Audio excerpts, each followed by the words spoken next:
everyone, welcome back to my channel. For those of you who haven't seen any of my videos or are new to my channel is about how to travel, elevate your travel, use your points and miles to elevate your travel, as well as about financial freedom and financial independence to get yourself to a place where you can travel more often and travel like you want. Today's video is about my 2024 financial goals. I've said in a couple other videos about how I track my spending with my budget, how I'm really intentional about my spending because I have financial goals. And so in this video, I'm going to kind of go into why I set my goals, what my goals are, and kind of lay out my plan for 2024. The reason that I set goals is really, as I said, to be intentional about my money. We can go through life day to day and just kind of spending money and doing things with money. And then you kind of look up and you're like, well, what happened? Where did all my money go? I want to do these things. Can I do them? And so in order to help me be intentional about my spending, I set goals at the beginning so I know what I'm reaching for. Oftentimes, at least for me, the way that I operate best is to have a goal and to be able to check things off a checklist. And so by making financial goals, then I know I'm moving in the direction that I want to move. So each goal hopefully will take me closer to my financial finish line. And so I've said that I automate my spending and kind of my monthly routine. And when money comes out of my paycheck, it gets split into retirement savings, kind of an emergency fund, short-term saving, as well as into my checking account for spending. And so oftentimes, because things are automated, I feel like I don't need goals. Things are just running on autopilot. But I like to establish these goals to kind of just push me a little bit more, to make sure I'm staying on top of my spending, and to just kind of give me something to aim for as opposed to just letting my money do what it does. So it's kind of really a bit of both. I do really lean into the automation to make sure that certain things get done, but then I also like to set goals to just kind of push myself to continuously improve and stay on top of things. The way I like to set goals are based right now into three categories. I have a goal around giving. I have a goal around saving, which includes like general savings and retirement saving. And now I have a goal around paying off my mortgage. So I really am working on paying off my mortgage early. So that's kind of gotten its own goal title. The way that I make goals, there is a bit of a process. I have my monthly spending and like money plan automated. So I know how much should be going into at least my savings bucket and my retirement bucket each month, because, I have that automated automatically from my paycheck and my partner's paycheck. So I know what that's going to be each month. I can multiply that times 12 and then use that to set my goal. However, that is not like a stretch goal. I like to set stretch goals so I feel like I'm still working towards something.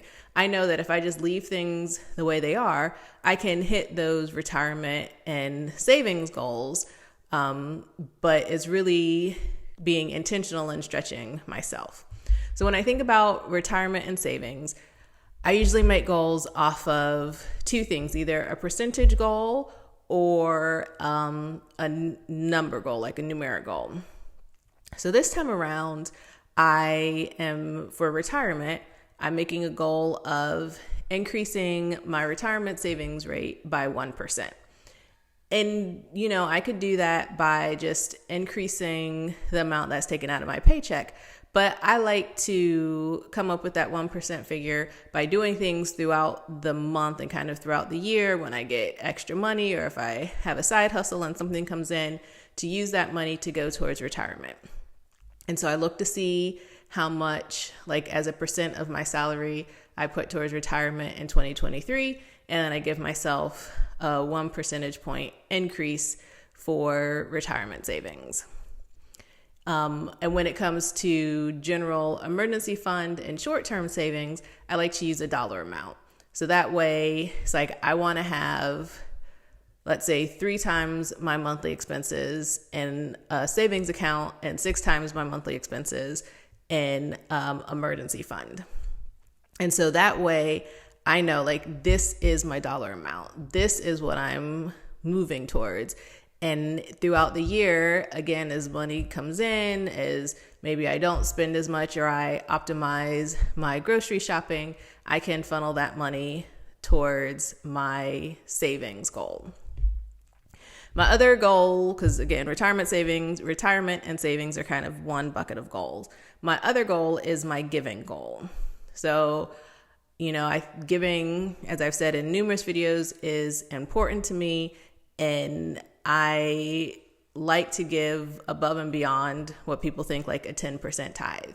And so each year, again, I have my giving goal. And this year, my giving goal, it does fluctuate between a percentage and a dollar amount. But this year in 2024, I'm going for the dollar amount goal, because last year I challenged myself with a dollar amount giving goal and I exceeded that, and it was just so exciting to be able to exceed that goal. So this year, again, I'm going to give myself a dollar amount giving goal, and I'm really going to push myself to try to exceed that goal as well. So I have my retirement savings as a percentage, my regular savings as a number, and my giving goal this year is a number. And then I have a goal around paying down my mortgage. This year, because of a couple of things that are going on and kind of optimizing and really pushing towards my retirement savings and giving goal, my mortgage payoff goal is getting down to a certain balance. So again, this one is based on a number, but it's based on my mortgage balance at the end of the year. So I'm working towards paying that down. I do include that in my monthly automated spending, where I always have a certain amount already set out to go towards the mortgage principal. So this is one of those where as I get extra money, I put it towards this goal. So I would love to hear your goals. If you set goals around your spending each year, drop some comments below. Let me know what they are. Let me know how they're progressing. I do plan on coming back throughout this year and kind of giving updates of where I am around those goals. So stay tuned for those videos. If you haven't subscribed already, make sure you subscribe. If you like this content, you'll be notified when I release new videos. And as always, thanks for watching. Bye.